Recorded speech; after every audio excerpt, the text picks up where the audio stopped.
Eu queria agradecer a presença de todos e ao grupo de ter destinado a mim o trabalho para a arguição.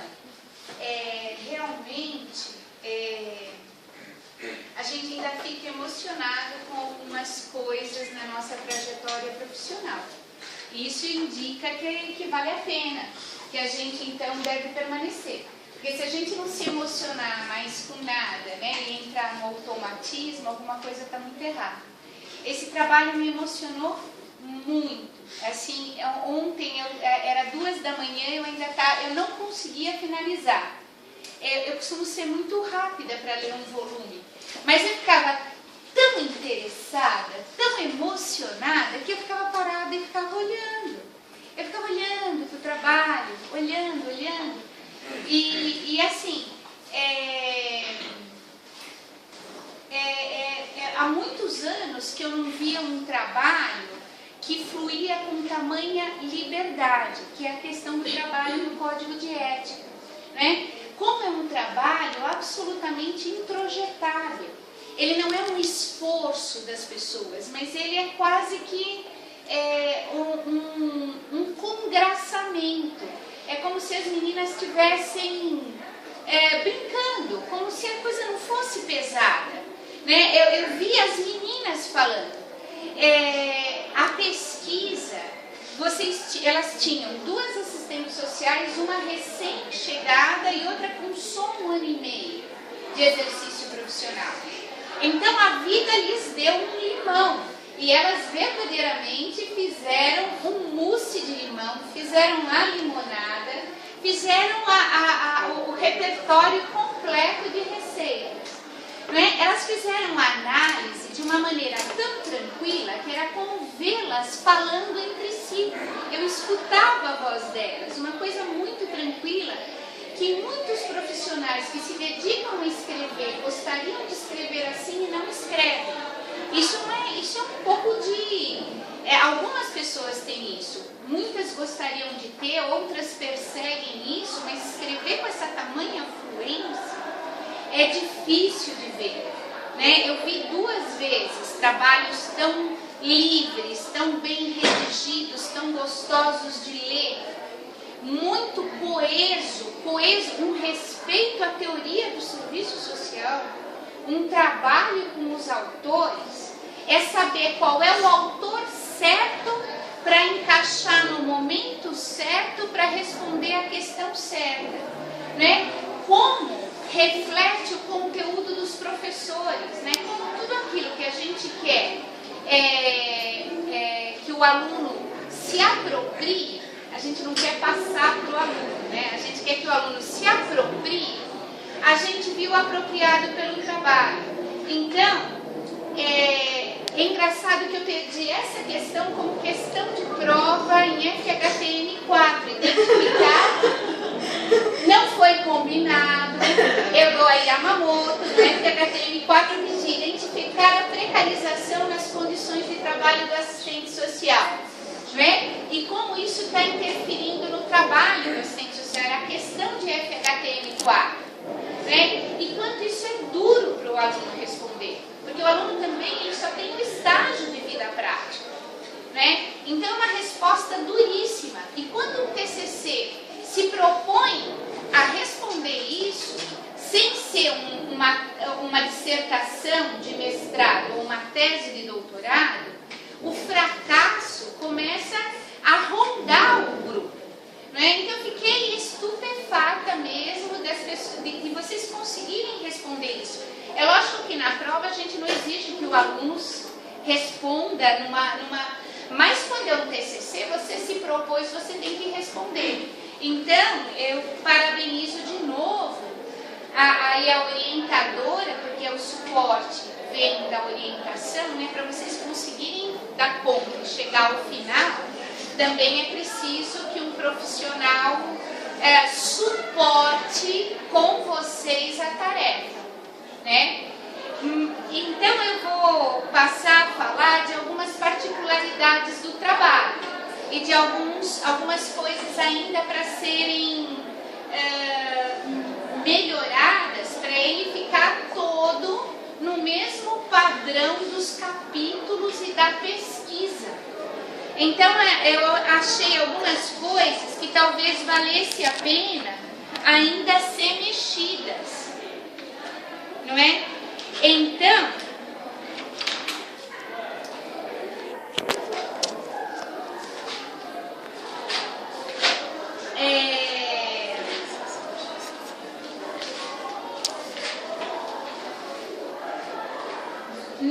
no índice, no sumário, dá para dar alguma melhorada na estética, dá pra gente, tem um vício que é um vício da profissão, que é falar sobre rebatimentos no lugar de repercussão. Então, rebater significa bater várias vezes um prego, e repercussão é da ordem da comunicação. Então, meu rebatimento, embora toda profissão fale em rebatimento, até o Zé Paulo Neto às vezes fala em rebatimento. Não, é repercussão, porque é um som que soa e que repercute, é uma voz que repercute na categoria. Né? Então, trocar rebatimento por repercussão, parar de falar tanto em resgate, porque quem resgata é ambulância. Né? A gente faz uma retrospectiva histórica, faz uma análise histórica. A gente não faz, embora que a categoria inteira fale em resgate, mas quem resgata é ambulância. A gente faz uma retrospectiva histórica, uma análise histórica. Né? A verdadeira sociologia, ela não trabalha com essas palavras, embora o serviço social trabalhe. Ainda é um vício de linguagem. Tanto a gente fala que a categoria repercute. Isso, né? Essas palavras repercutem como... Mas são detalhes. No sumário, o sumário não sumaria o trabalho. E as palavras-chave que o trabalho abraça não estão todas nas palavras-chave. Isso parece bobagem, mas o trabalho se credencia pelas palavras-chave. No Brasil, no exterior, quando você vai pôr um trabalho no exterior, são as keywords que chamam para a leitura do trabalho. Então, faltou política social no trabalho, faltaram várias palavras que código de ética, palavras que sobejamente vocês discutiram no trabalho. Então, dá para fazer um sumário, um resumo que realmente mostre a riqueza do trabalho. Tudo bem? São só detalhes. O trabalho de vocês não tem problema, só tem detalhe. Então fica chato um pouco para quem ouve, porque não tem problema. Então,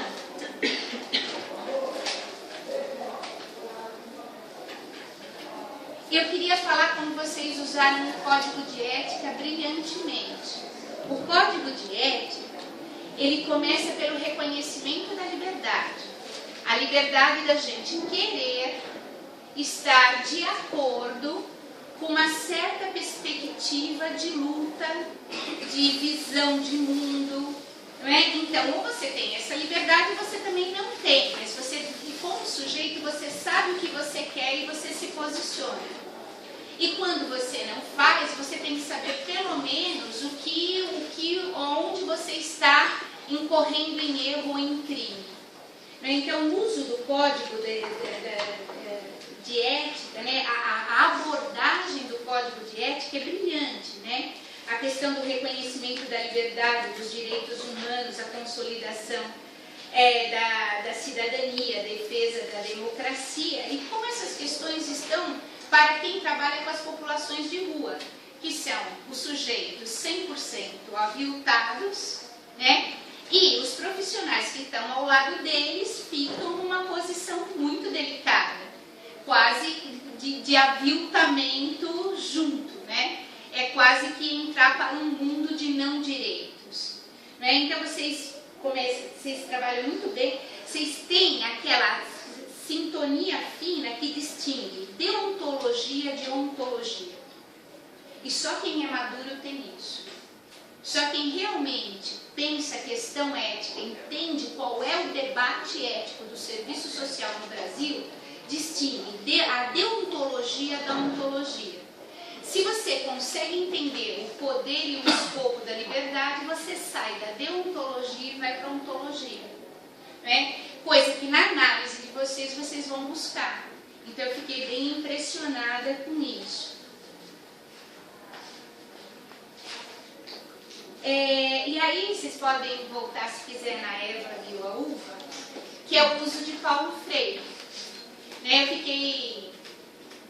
A gente não tem como aprofundar muito Paulo Freire no curso, e vocês fizeram um uso sensacional do Paulo Freire. Né? Porque vocês... Primeiro que Paulo Freire não é um marxista, né? Ele não é um marxista ortodoxo. O perfil dele, fundamental, não é compor só com o conhecimento de Marx, mas com outras linhas das ciências sociais, com outros saberes.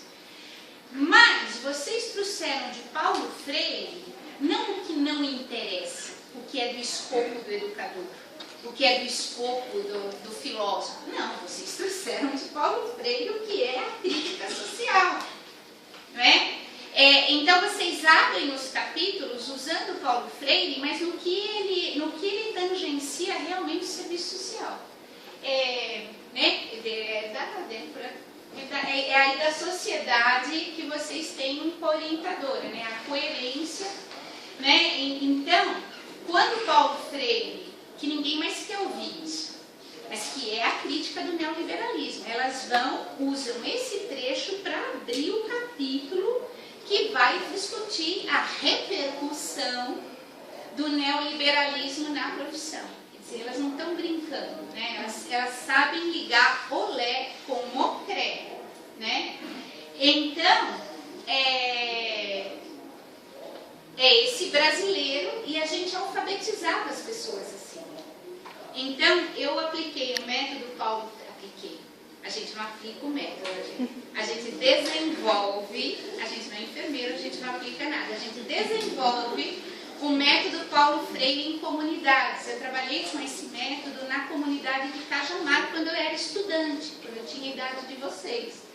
Né? Eu tinha meus 20 e tantos anos, a gente ia para Cajamar alfabetizar e fazer círculo de cultura pelo método Paulo Freire. Em contrapartida, em 82, o Paulo Freire recebia a gente, quem pisava na lama, quem passava o sábado e o domingo na lama aplicando o método, o Paulo Freire orientava diretamente. E ele não tem nada a ver com essa figura boazinha de Papai Noel que estava lá. Ele era muito bravo, muito exigente e falava assim, mas o grupo ainda não chegou na questão fundamental da desigualdade?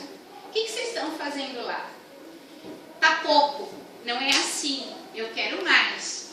Eu quero saber o contexto social, eu quero saber que a pessoa que está se alfabetizando ou que está no círculo de cultura chegue na reflexão de que Brasil nós temos. Então era uma pessoa, não tinha nada dessa coisa que parece um Papai Noel, parece um... Não era.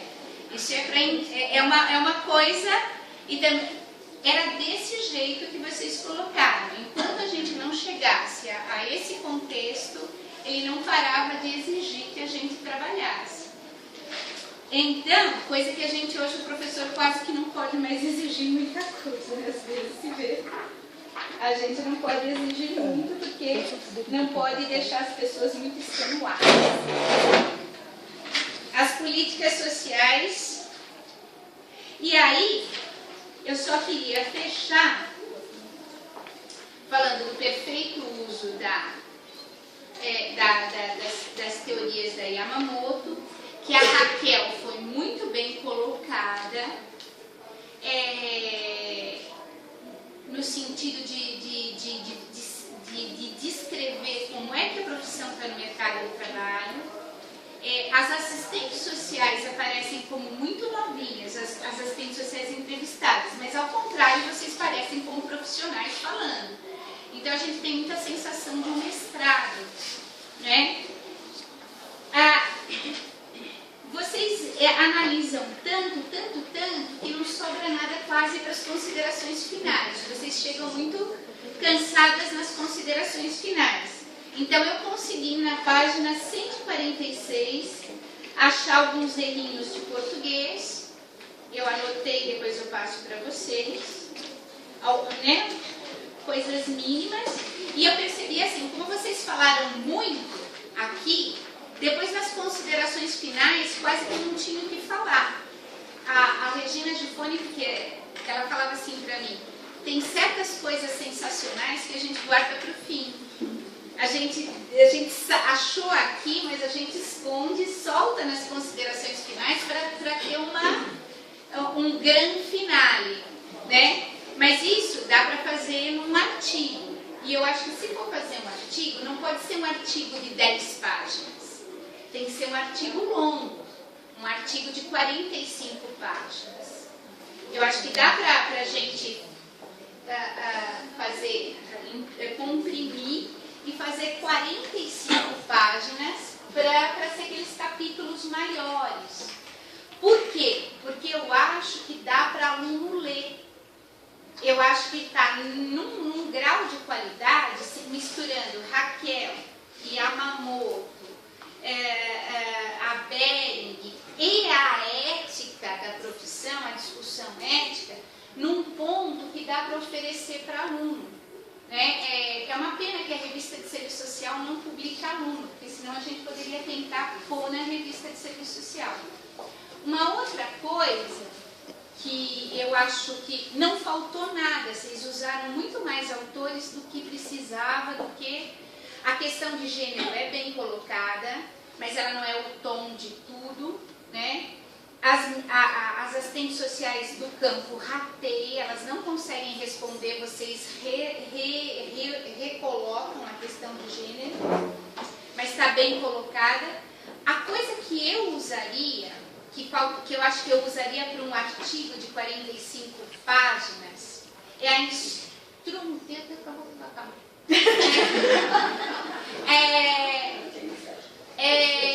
a coisa que eu ocuparia é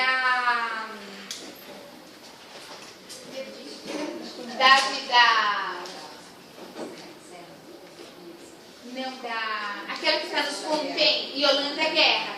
Já que vocês pegaram todos os cachorros grandes, eu pegaria a instrumentalidade da profissão para complementar a Raquel, porque aí vocês teriam feito tudo que todos os cardeais da profissão, né? E vocês trabalharam com os cardeais sem pedantismo, sem ficar, eu nunca tinha visto assim. Às vezes a coisa fica muito pedante, às vezes fica meio com uma cara de Rio de Janeiro, muito catedrático, né? Assim, só catedrático. Eu nunca vi um tempero entre a realidade, entre a análise de conjuntura do real e o uso das catedráticas de uma forma tão leve. E eu acho que é isso que a gente coloca a Yolanda Guerra. Também um pouco de cuidado com a questão do método, da dialética e tal, se bem que na ética vocês já trouxeram. Mas eu acho que se a gente colocar a Yolanda Guerra para a instrumentalidade da profissão, vocês têm uma contribuição para os alunos sensacional. Porque você pega todos que eles aprendem fracionados e jogam em cima da questão da precarização da rua, dos trabalhadores que atuam na rua. Todos os impasses profissionais estão lá, a questão da assistente social que se mistura com o nível não universitário, mas que não consegue se educar, um fazendo o trabalho do outro, o voluntarismo, a precarização. Então, enfim, eu achei tudo muito, muito redondo. Tem o questionário, talvez possa ser aplicado mais vezes. A gente pode fazer o artigo e replicar a pesquisa com assistentes sociais de um ano, que vocês já fizeram, depois assistentes sociais com 3 anos, depois com 5, com 10, para ver o acúmulo. Enfim, é uma pesquisa que pode ser continuada. Se a gente for continuar tanto com o arquivo quanto com a pesquisa, vocês podem fazer um grupo, a gente continua orientando. A gente pode continuar a pesquisa na íntegra. Então, como pergunta, eu queria que, já que vocês falam da análise de conjuntura, eu só queria que vocês pensassem como vocês estão vendo essa questão da rua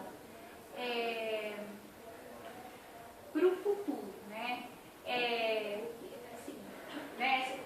Essa questão de serviços fechando, a profissão dentro disso, enfim. Qual é um prognóstico que vocês estão vendo aí para os próximos 4 anos, para os próximos 8 anos? Porque é uma situação que a gente não imaginaria que tomaria esse rumo. Então, eu queria só que vocês fechassem um pouco. Esse serviço vai fechar, né? Então, o que vocês acham do que está posto aí?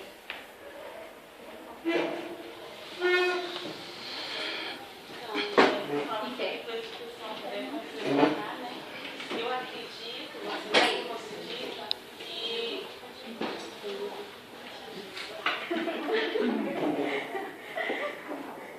bom, eu acho que a questão seria bem essas palavras, mas a conscientização do que vem ocorrendo com o sistema neoliberal, eu acredito que seria o caminho para que pudesse mudar o que está posto na atualidade. Nós presenciamos aí, não tem a ver, eu não sei, com a questão do CRAS, né, que se manifestou, eu acredito que todos conscientes, eu acho que é esse o caminho, de mostrar para a população o que está ocorrendo no interior desses espaços, né, mas é isso aí. Mas assim, o assistente social, ele trabalha para romper com isso, ele trabalha justamente com essas questões. Então, acho que o trabalho do assistente social, igual ela estava falando da manifestação do CRAS, não foi mostrado na TV. A assistência social, os assistentes sociais são sempre deixados de lado. Assim. Então, acho que o assistente social não tem que existir. Tem a precarização, tem, está todo tá, mas não é. Nada vai dar certo, nada funciona, vou desistir, vou para a direita, vou fazer outra coisa. Eu acho que a gente tem que lutar assim para buscar melhorar cada vez mais. Incentivar a categoria e também um fortalecimento com a população, com os usuários que o assistente social atende. Tem que ser colocado sim na sociedade, para que a gente possa unir forças e contribuir com que isso se rompa.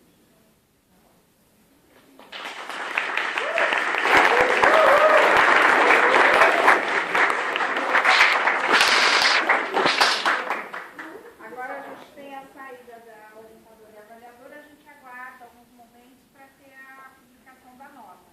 E o segundo grupo, se quiser dar uma conferidinha na sua...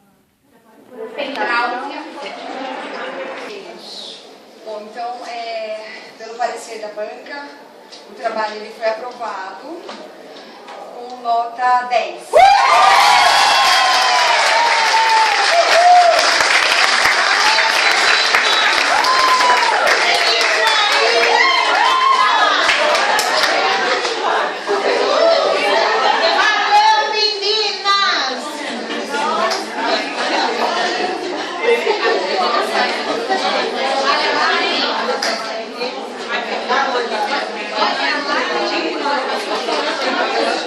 Para, menina.